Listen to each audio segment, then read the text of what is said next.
The rain poured down on the windshield as Laura gripped the steering wheel tightly. The highway stretched ahead with only the occasional headlights from other cars breaking the darkness. The silence inside the car felt heavy. She glanced in the rearview mirror again, her heartbeat quickening. The man was still there. He hadn't moved or spoken since she had picked him up miles back. Her car had broken down on a deserted road, and he had appeared from the darkness, offering her a ride in his old car.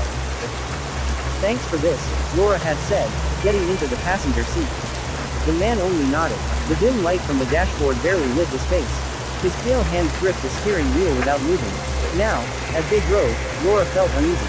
She tried again to make conversation. "Where are you going?" The man stayed silent. The air in the car felt thick. She swallowed hard and glanced at the dashboard clock. The numbers flickered. 3:33 a.m. A shiver ran down her spine. Then, the radio crackled. Static filled the car, and through the noise, a voice appeared. Faint and broken. "Laura." Her breath caught. She turned to the driver, her heart pounding. "How do you know my name?" she asked, her voice shaking.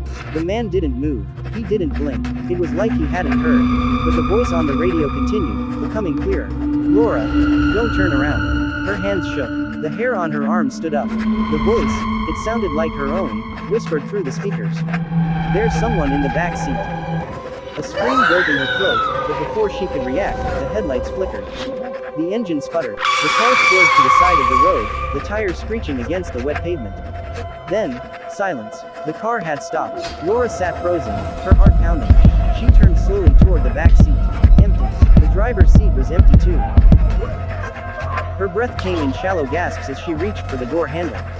It wouldn't move. She slammed her fist against the window, panic growing inside her. The radio crackled again. The voice was softer now, almost amused. "You shouldn't have looked." The last thing Laura saw was the reflection in the rearview mirror, a pale face, grinning in the darkness behind her.